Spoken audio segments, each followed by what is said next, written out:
Like all stories, I suppose I should start at the beginning.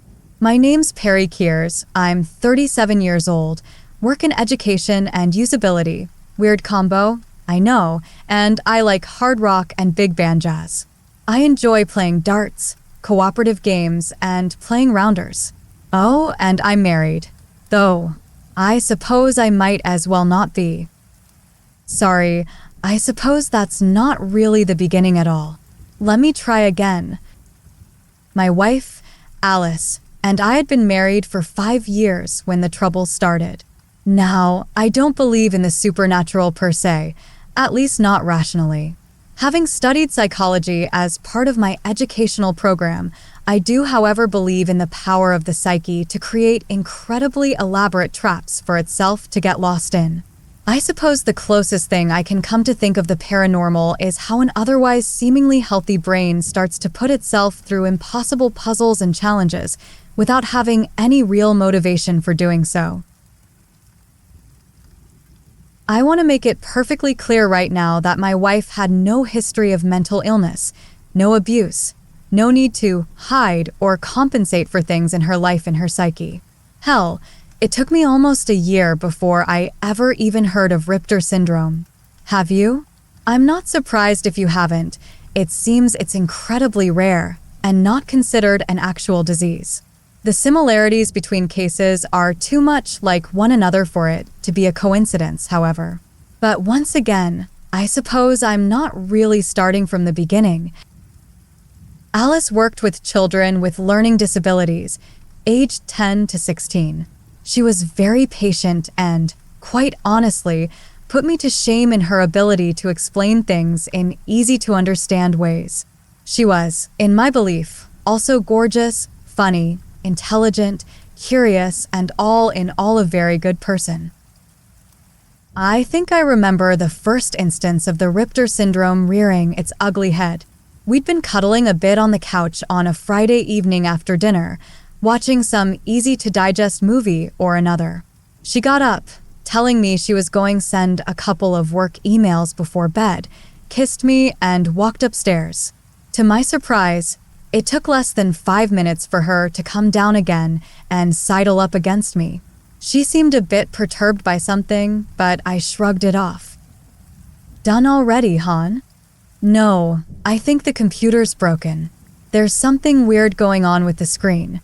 A big line or tear or something straight across. I groaned in my mind.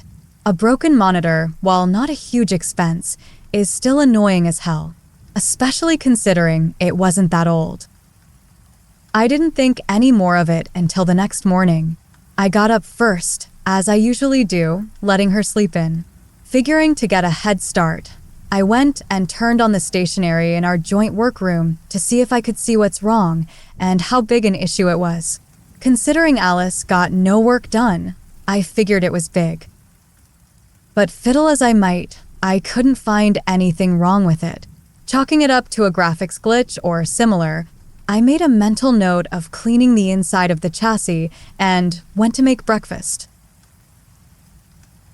Apparently, the effects of Richter syndrome are compounded over time, so it starts out slow, then accelerates exponentially.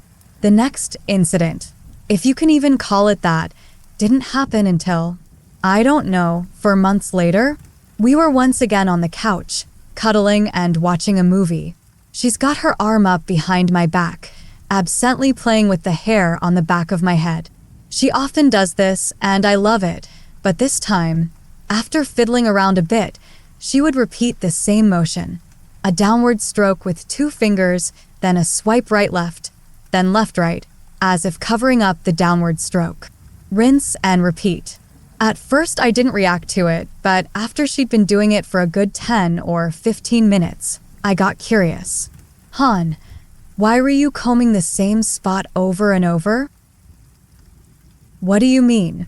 She looked at me in askance, apparently not understanding the question. Well, you've been sort of combing over the same spot on the back of my head for about a quarter of an hour now.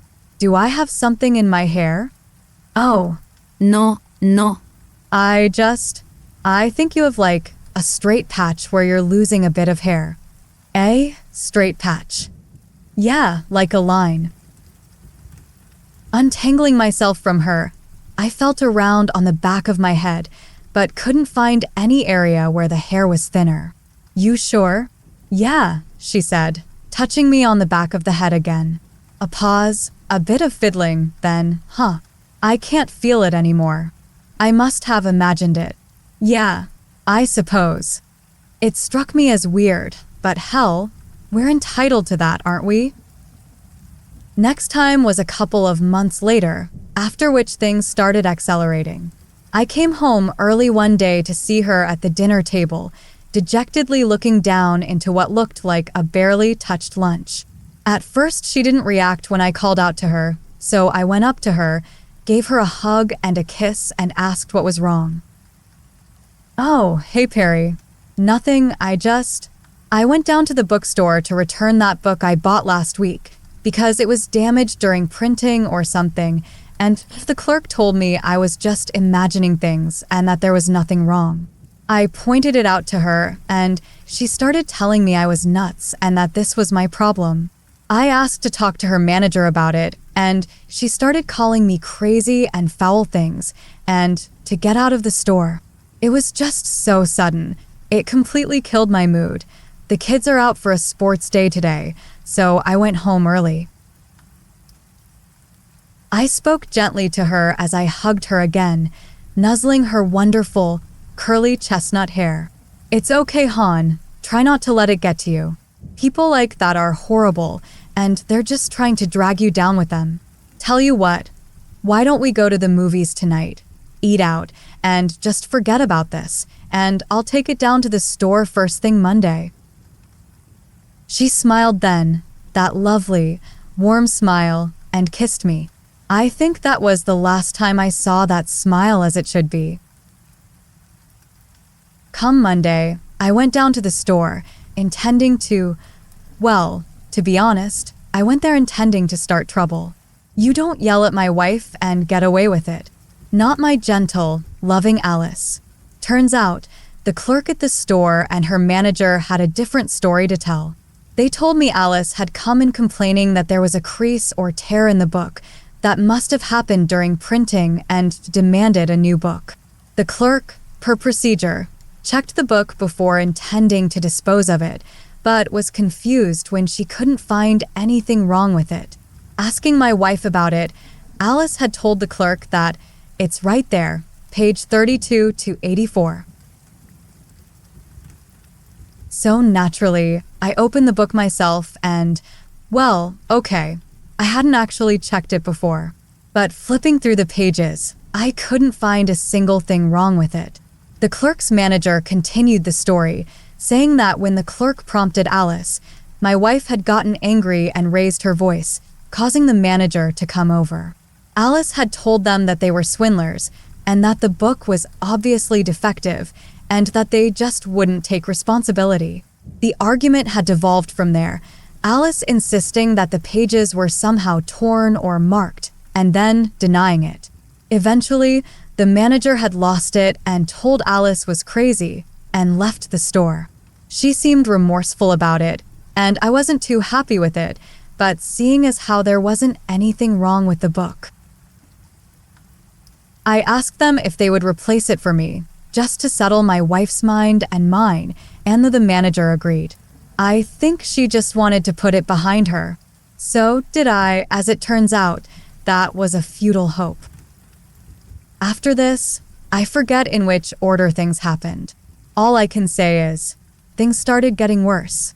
She threw away a store-bought salad when we were out walking because someone had obviously dug around in it, looking for something in the middle. I came home one day to half the lawn being mowed so deep there was almost no grass left. Alice said there was a furrow in the grass that looked horrible, so she cut until the grass was of equal length, so it wouldn't look weird. I got an ominous feeling after that, compounded by several other small but significant events, always with the tears, furrows, lines, and rips. About 2 years after the first event, things started getting really bad. I came home to the house smelling of smoke and went upstairs to find Alice having ironed a shirt so hard she'd burned her way through it and into the ironing board beneath. She didn't seem to realize the damage she was doing and insisted she was just trying to iron out a stubborn crease. Later that same week, the police brought her home. The story they told me was that she'd been chucking books at the manager down at the bookstore, claiming they were all faulty and torn. The manager, recognizing my wife, had told the police she wouldn't press charges if I agreed to get her some help.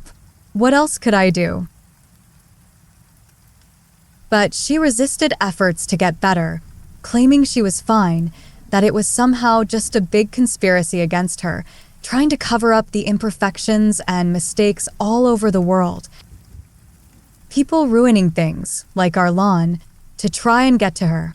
About a week after the book incident, I came to her having wrecked her laptop, our stationary computer, and the smart pad, claiming they had pixelated grooves in them. Another week with lots of small events, all with the same fixation, and I come home to the police ringing on the door again, this time without my wife. Turns out she'd tried ironing out a crease in the suit jacket belonging to a father of one of her students, while he was wearing it, with a baseball bat. Apparently, he hadn't gotten badly hurt, just some bruises, but she'd been taken in to an emergency psych ward, raving about people's blindness to the tears and grooves everywhere. When I got there, they wouldn't let me see her, saying she was violent. I stayed outside all night, but come morning I forced myself to go home and get some rest. I don't think I slept for more than 2 or 3 hours, but when I woke up and called, they transferred her to a high-security psych ward for psychotic and violent behavior.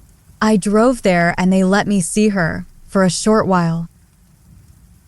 At first, she was calm, expressing concern for the state of my clothes and hair and saying I should get some sleep.